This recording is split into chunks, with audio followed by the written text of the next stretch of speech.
Hello everyone. So today we will be teaching about operators.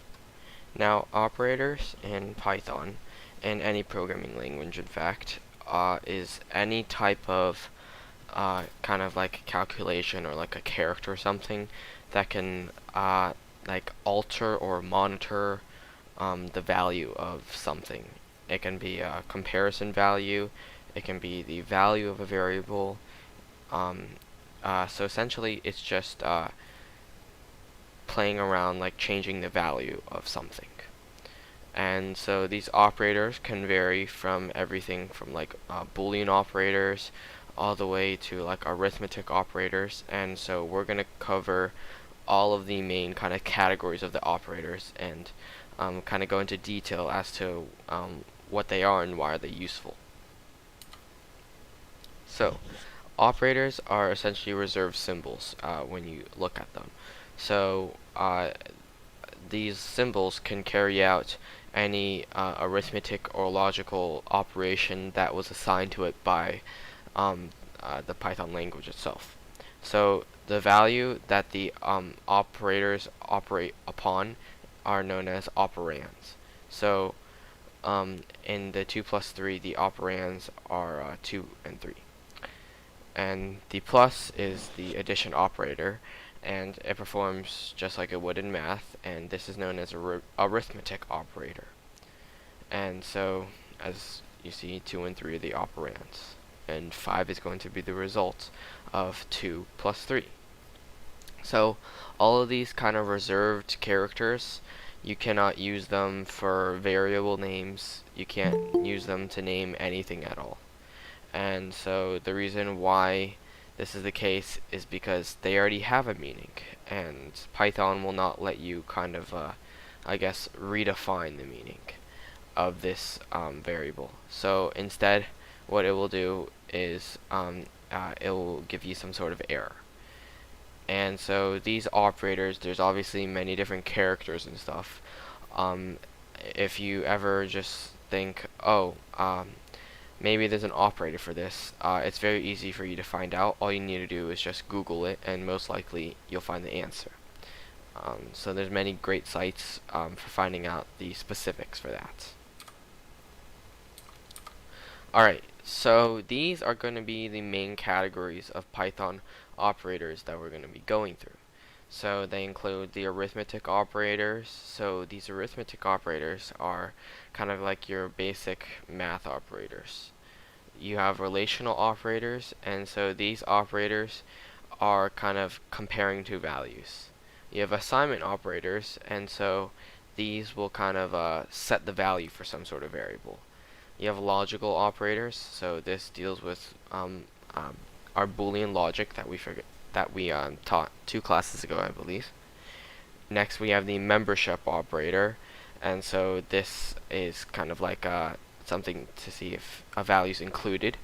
You have identity operators, so checking the identity of a variable, and you have bitwise operators. So we're going to go move on and kind of show you these. Alright, here's arithmetic operators. An arithmetic operator is like a mathematical function. It takes 2 operands and it performs a calculation on them. So they're used in like common arithmetic and a lot of computer languages. They contain a set of such operators which can be used in equations. So the standard arithmetic operators are usually addition, which is the plus, subtraction, which is the minus, multiplication, which is the star sign, and division, which is the slash. And here you have modulus and power. So modulus is the percentage sign, so it returns the remainder when the first operand is divided by the second one.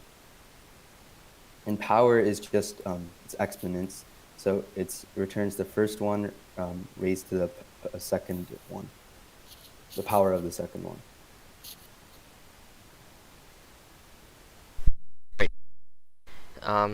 You've probably seen many of these operators in your math experiences. The common ones obviously being the plus, minus, and division. Now, there's no multiplication. I guess you could use the character X for multiplication if you're, say, typing out a math question inside a document. But commonly, as with, say, plugging in a value to an online calculator, the star is going to be your multiplication symbol. And so next is going to be the kind of, I guess, unfamiliar one is going to be the double slash. So the double slash will take a floor value. So essentially what this floor value means is that it will just round down. and finally is going to be the modulus and the power. So modulus is going to be percent character, so you've probably never seen this before, but modulus is in fact going to be very useful in many different programs, including say like prime factoring programs, or like a lot of programs that involve any calculations. Modulus comes in handy very often. And finally is going to be the power. So the power is essentially just two multiplication symbols right next to each other. And so that one is fairly self-explanatory. Alright, so next we have relational operators. So relational operators are essentially going to be operators that compare values. So when comparing values, you have to kind of think about a lot of different things. The first thing is obviously is going to be the type. So if you were to try and compare a string to an integer, that wouldn't make sense, because there are different types, and so therefore even though both have values, these values are not comparable. So first you need to make sure that the types of the two variables or the values that you're comparing are of the same type. Next is going to be making sure that you have the correct values.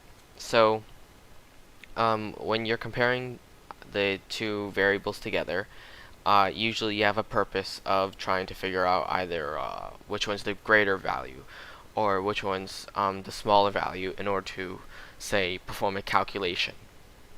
And so these relational operators are great in doing that, because instead of having to write your own program and trying to figure out which number is bigger, all you have to do is just use one of these relational operators.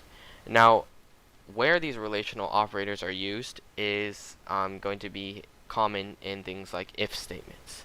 So we will kind of go into detail into if statements later on, but essentially a brief overview of if statements is inside an if statement, it will take whatever value is inside the slot where you allow it to perform one of these relational operating calculations, I guess. It will take that value, and based on that value, if it's true, then it will go through whatever code is inside of it. But if it's not true, then it will either go to the else, or it will just continue on with the program. And so these relational operators are very good in making sure that in comparing values, because, well, that's their use. So kind of looking into the specifics, we have greater than and less than. These are kind of like the inequalities that you see in math. You have equal equal, so this checks if the two operands are equal to each other. You have not equal, and so this returns true if they aren't equal to each other. You have greater than or equal to, and less than or equal to, which you can also see in math, which is essentially it can be less than or equal to the value, or it can be greater than or equal to the value. So these relational operators are fairly self-explanatory. You guys can look at that for a second.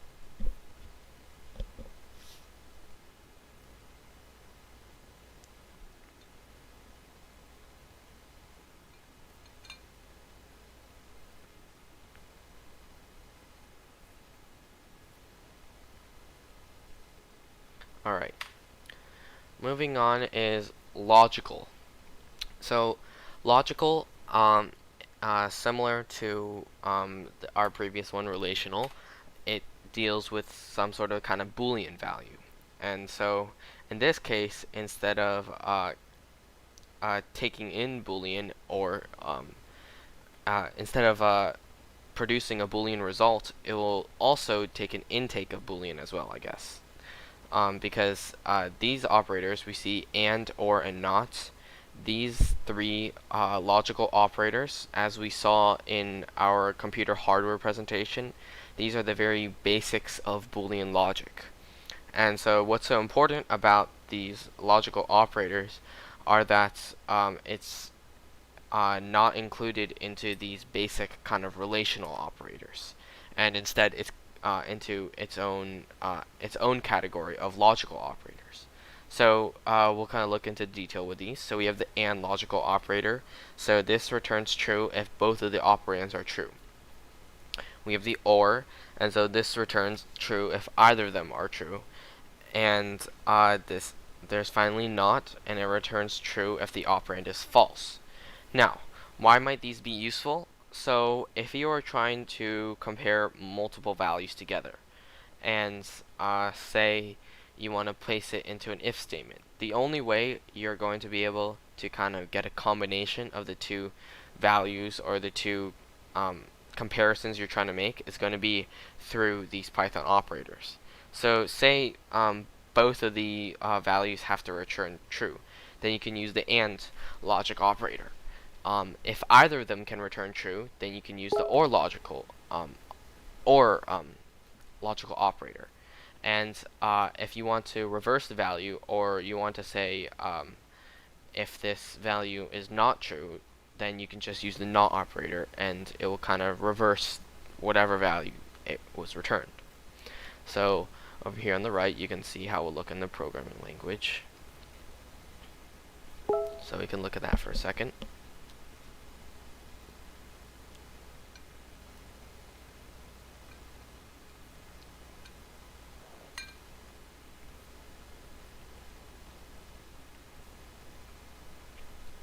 Alright.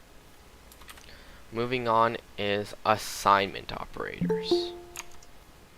So the equal sign is the most basic assignment operator. It is used to store data into a variable. This is not limited to like only integer types. You can also, like, for example, you can store string, like you can define a string and store it into the variable name. And you can also store like doubles and other forms of variables. And like you see on the screen, it says assign value of the right side of the expression to the left operand. So here in that example, x equals y plus z. It would add y and z, whatever those variables are, and that becomes the new value of x. And the plus followed by the equal operator, it would add the value on the right to the value on the left, and that would be the new left value. So like you see in the example, a plus equals b is the same as a equal to a plus b, and that is similar to the subtract operator, which subtracts the right side from the left and then restores that in the left variable. It's very much similar with the multiply operator, which multiplies the right variable, the b in this example, with a, and it restores it.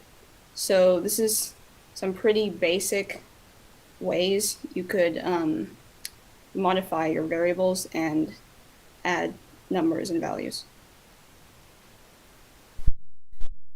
So now that we've covered the assignment operators, so obviously there's many uses for these. It's very good in iteration. So iteration brings us to something known as loops. So loops is essentially any form of a block of code, I guess, that will repeat a certain number of times. So the most common ones are going to be known as the for and while loop, and we will get into more detail with these loops later on. But for now, I'll kind of give a brief explanation. So typically, these loops will run until a certain, I guess, there's a certain condition that is met. And so these conditions can either be, say, repeat 10 times, or it can be, say, the value in the loop being edited has to reach a certain value. And so there's many different possible ways you can manage a loop, but essentially what's so good about these assignment operators is that all you have to do, say you want to add b to a, then you could just add it every single time through the loop, and so you can make sure that a will meet that threshold inside the loop. Moving on is going to be identity operators. So identity operators are it's quite simple. There is and is not. So essentially, if the operands are identical, then using the is identity operator, then it will return true. So it's essentially just returning if the two values are identical to each other. So it is kind of similar to equal equal in a sense. Next is going to be the is not operator. So the is not operator is going to return true if the operands are not identical. Now, you may be wondering, well, what does identical exactly mean? So if we go back to the equal equal operator in our relational, operators, we can see that it returns true if both of the operands are equal to each other. So these definitions are kind of, I guess, they can be confusing because it seems like they kind of show the same thing, but I will explain to you later on the differences between these two. Next is going to be the member of operator. So the member of operator is essentially going to track if a certain value is found in some sort of other structure. So this other structure can be, say, a array or a list, or it can be any data collection. And so it's good in trying to see, oh, is this value stored in here? And if this value is not in here yet, then certain calculations must be done in order for it to be in there. And so there's only two operators in this member of, and so that's going to be the in and not in. So for in, it returns true if the value is not found in the sequence, and not in is going to return true if the value is not found in the sequence.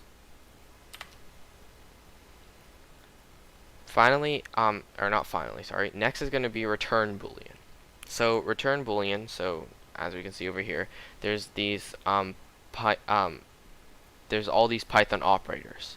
We see relational, logical, identity, and member of. Now what all of these operators have in common is, well, they all return boolean values.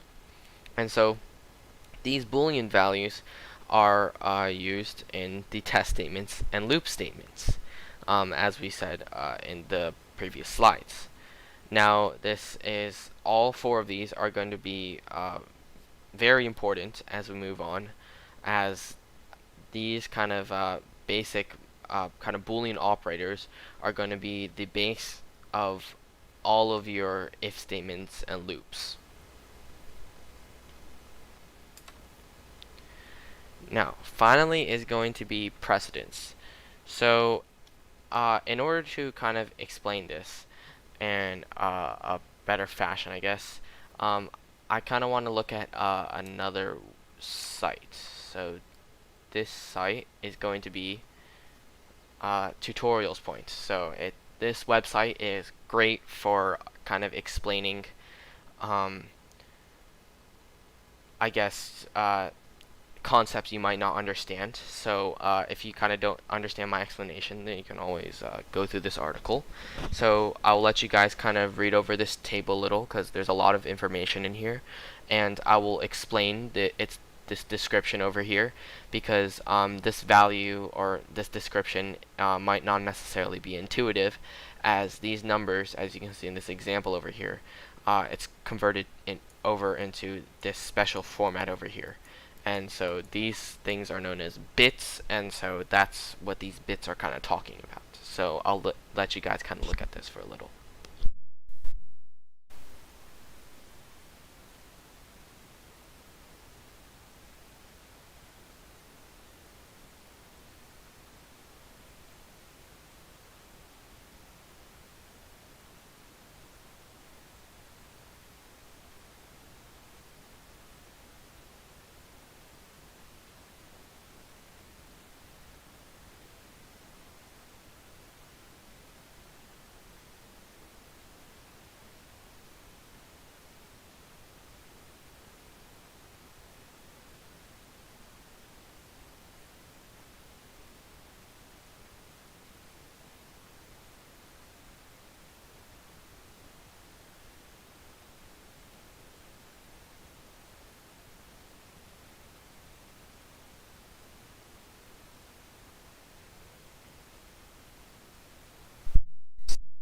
You guys have looked at this for a little.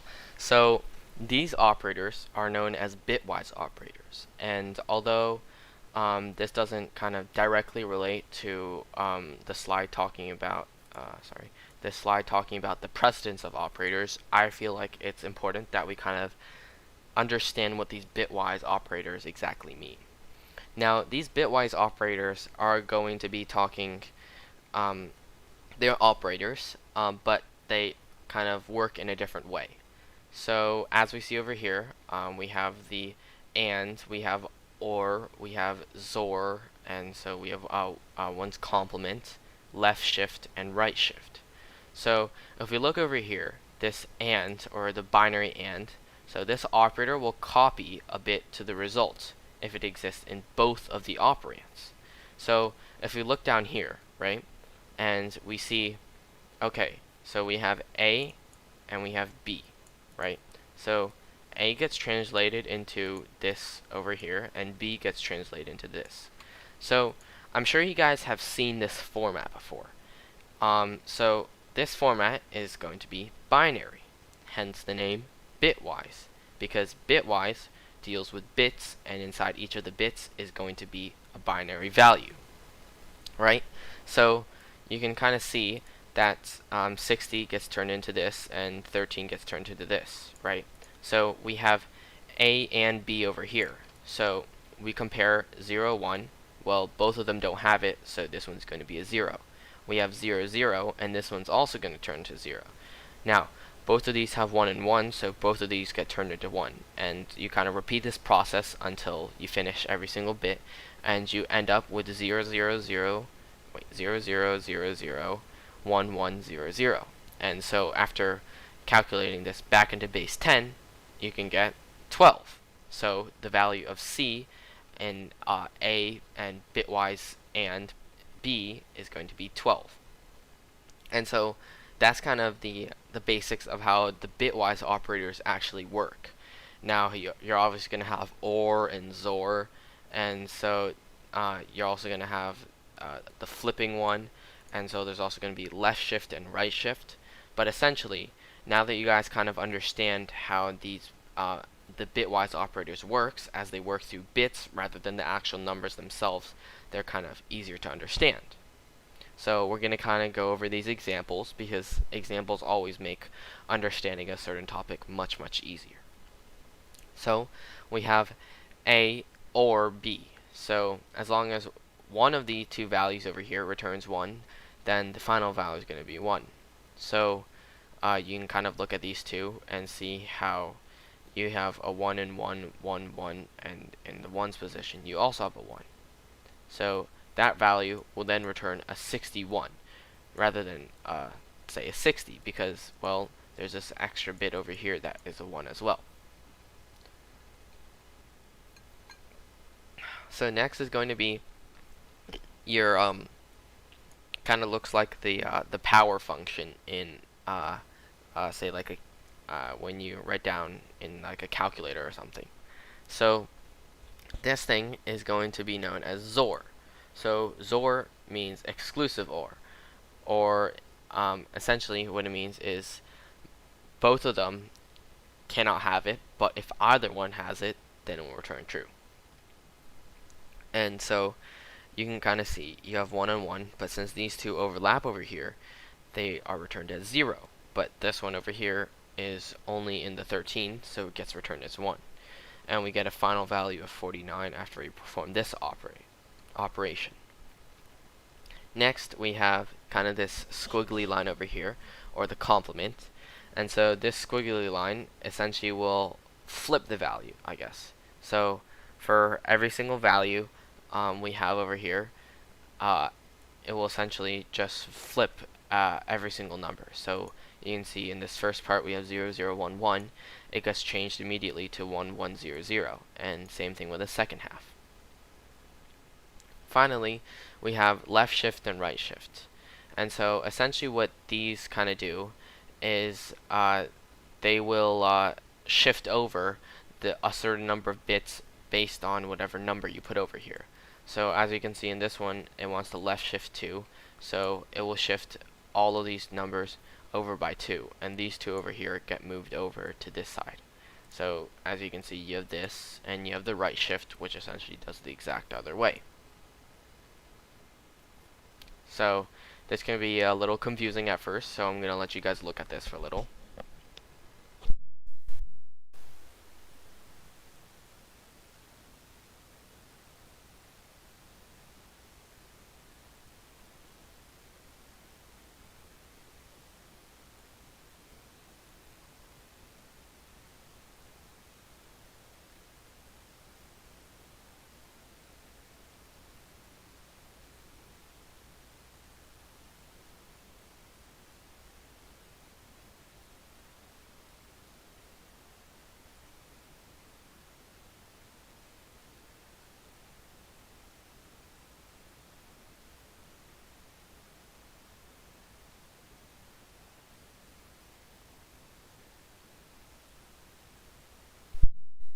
Now that you guys have had some time to process this, I know this can be kind of hard to get at first.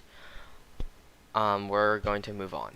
So next we have precedence. So I actually have another article I want to pull up here. Here it is. Alright, so precedence in operators is going to be very important.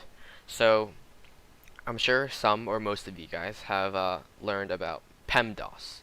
So PEMDAS in math is essentially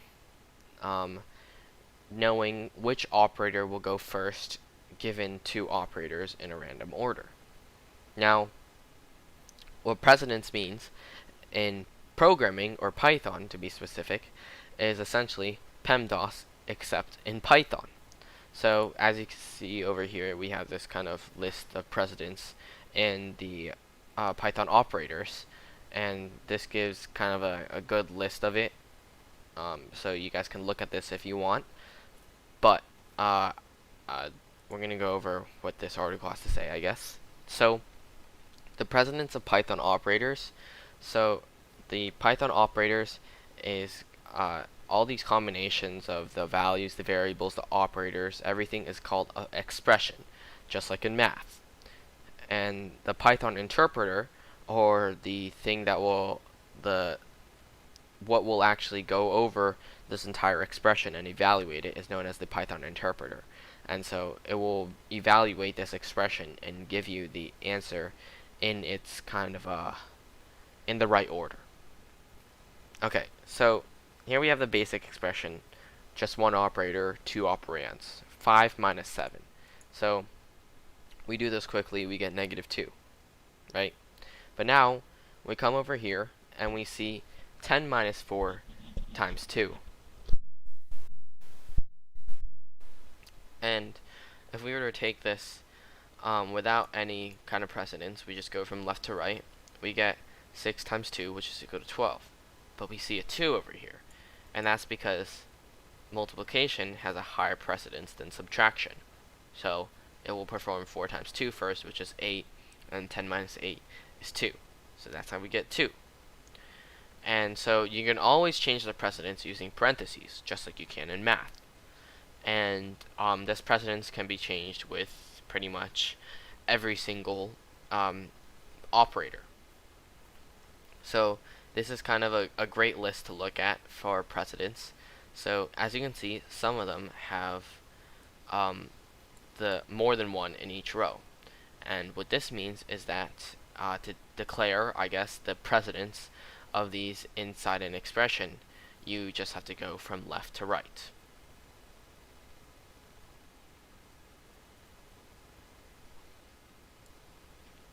So you can kind of look at this in detail. This is going to be important when you want to, say, perform more complicated operations. For the basics, this is not going to be entirely too important, because when dealing with expressions, the only, I guess, precedence you really need to know is going to be your regular mathematic expression. So that is basically covered through PEMDAS. And so we can look at some of these examples over here. And if we were to run these, so as you can see, we have the code over here, and so this is where the precedence is occurring. We can see lunch being delivered, right? So we have meal is equal to fruit, and we have in this, meal is equal to fruit, and so if we look back at, if we look back over here, equal is a higher precedence than or over here. Or is going to be the lowest precedence. And since this has a higher precedence than or, this will occur first and returns true. And it's true or false, and money is greater than or equal to 2. And since it's true or false and false, right? So since it's in this order, and has a higher precedence than or, it's true or false. And since one of these values is true, which is this one over here, then it will return true. So that is kind of going to be all of the material that we're going to cover today. So now we're going to kind of go into, I guess, examples, because examples is a great way to kind of reinforce your learning. So we're going to, we can actually just use this Python shell, I guess. So as we can see over here, we have the basic arithmetic operators. So if we wanted to define a is equal to 1, b is equal to 2, c is equal to a plus b, print c. Alright, so there's not too much code here, but we can already see that we have 3 assignment operators, the equals, these 3, and we have 1 arithmetic operator. So if we were to run this, we get 3. So this is very simple. It's only going to be using the arithmetic operators. Obviously we can do more with this. We can do like that, and it will return 2.0. Now you may be wondering, why does this return 2.0 when all I want is, say, 2? Now if we look back here, we saw this division sign over here. So this division sign says division float. Now what does float mean? So float essentially means decimal, and so this decimal value over here that we see is what is going to be returned no matter what this 10th place is going to be. Now in order to get rid of this, all we need to do is add a second one. As we can see, division floor. So we run it and we get a 2. So floor will always run down to the nearest integer, and in the case that it equals to the integer, then it'll just return that integer. So that's going to be kind of our quick example on the arithmetic operators. So you guys can kind of test out all of these relational and logical operators on your own. But that's kind of all for our class today. Thank you for watching, and if you have any questions, make sure you ask it in the chat right now, and we'll see if we can answer it.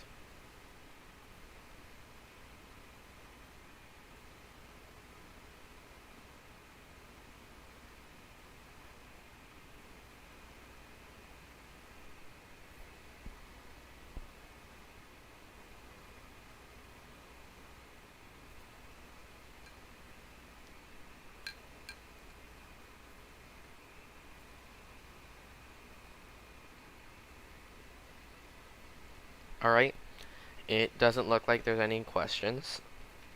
So, I guess that's going to be all for today. Thank you everyone for watching, and we'll either see you in office hours or next class.